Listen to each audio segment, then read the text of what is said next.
అని తర్వాత ఇప్పుడు టీడీపీలో చేరారో లేకపోతే చేరలేదో తెలియదు, కానీ వైసీపీ నుంచి బయటకు వెళ్ళిపోయారు.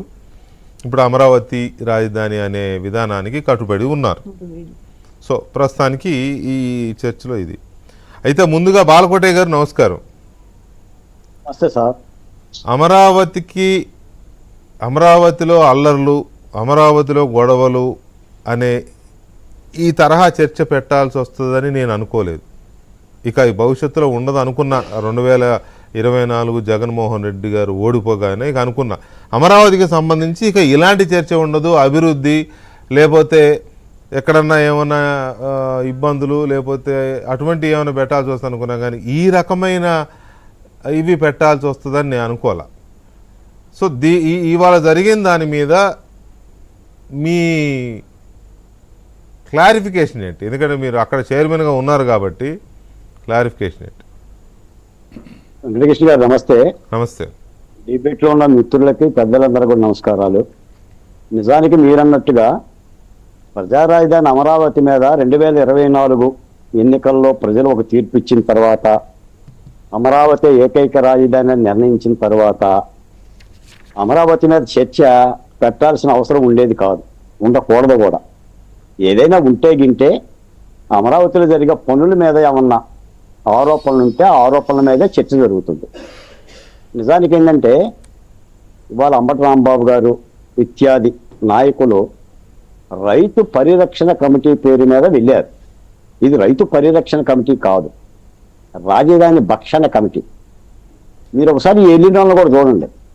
ఒకటేమో అంబటి రాంబాబు గారు, ఈయన చంద్రబాబు నాయుడు గారి తల్లిని తండ్రిని నీతిబాహ్యమైన మాటలతో నిన్న మొన్ననే తిట్టాడు. రెండో వ్యక్తి దేవినేని అవినాష్ గారు, వంగవీటి మోహనరంగ హత్య కేసులో ప్రధాన ముద్దాయిగా ఉన్న దేవినేని నెహ్రూ గారి తనయుడు దేవినేని అవినాష్ గారు.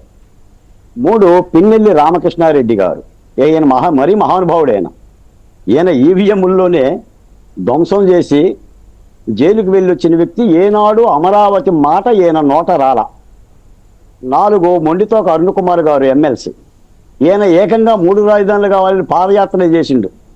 వాళ్ళ అన్నగారైన ఎమ్మెల్యే మొండితోక జగన్మోహన్ రావుని వెంటబెట్టుకొని నందిగామ శ్యామలోనే అమరావతి గ్రామంలో ఉండి అమరావతి రైతు బిడ్డను పుట్టి, ఇంకో మాట కూడా చెప్తా, అమరావతికి నందిగామ సురేష్ గారు ఎంపీ హోదాలో నందిగామ వచ్చినప్పుడు రైతులు దీక్షా శిబిరం పెట్టారు.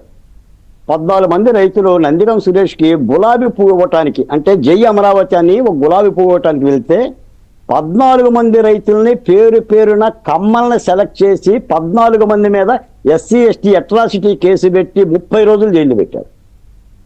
ఈ మహానుభావులు ఈ రోజున అమరావతిలో రైతులు పరామర్శించడానికి వెళ్తున్నారు. నేను మాట అడుగుతాను వెంకటకృష్ణ గారు, భావ ప్రకటన స్వేచ్ఛ వైసీపీ నాయకులకే ఉంటుందా, అందరికీ ఉంటుందా? నాడు చంద్రబాబు నాయుడు గారు అమరావతిలో పర్యటించేటప్పుడు రాళ్ళేసి చెప్పులేసి జగన్మోహన్ రెడ్డి గారు ఏం చెప్పారు? DGP ద్వారా, గౌతమ్ సవాంగ్ ద్వారా ప్రజలకు భావ ప్రకటన స్వేచ్ఛ ఉంటుందని చెప్పారు. ఈ రోజు కూడా అమరావతి రైతులకు భావ ప్రకటన స్వేచ్ఛ ఉంది కాబట్టి నిరసన వ్యక్తం చేశారు.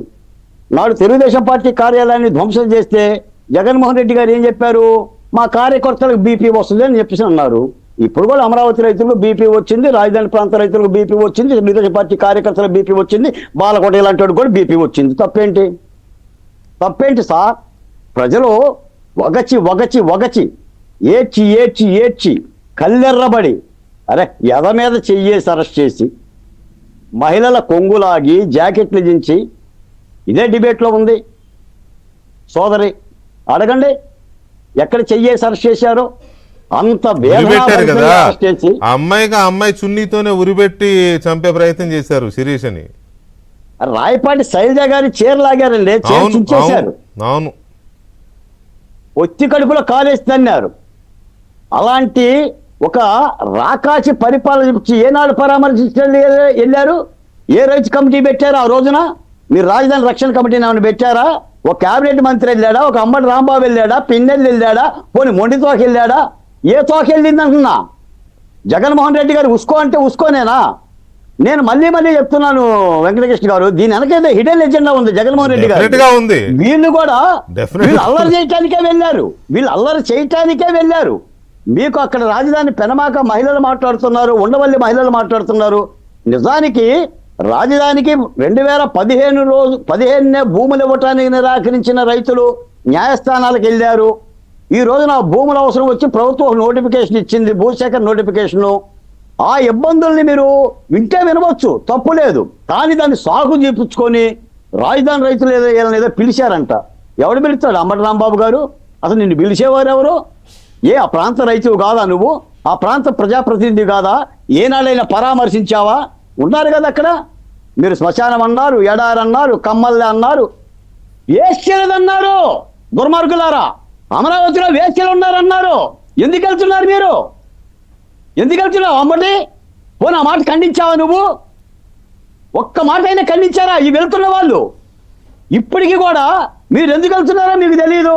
మీరు జగన్మోహన్ రెడ్డి అని ఉసుకో అంటే ఉసుకోనే. ఇంత దుర్మార్గమైన పరిపాలన మీ పరిపాలన సాగిన తర్వాత మీరు ఏం చేస్తారు? వెళ్ళి అక్కడ ఏదో ఒక అలజడి చెయ్యాలండి, అలజడి చెయ్యాలి. ఒక శాంతి భద్రతలకు విఘాతం కలిగించాలని ఒక కుట్ర కోణమే. కాబట్టి నేను ఒక్క మాట చెప్తున్నా, వెంకటకృష్ణ గారు, ఈ రోజున రైతులు చేసిన నిరసనకి హ్యాండ్స్ అప్, అభినందనలు తెలియజేస్తున్నా.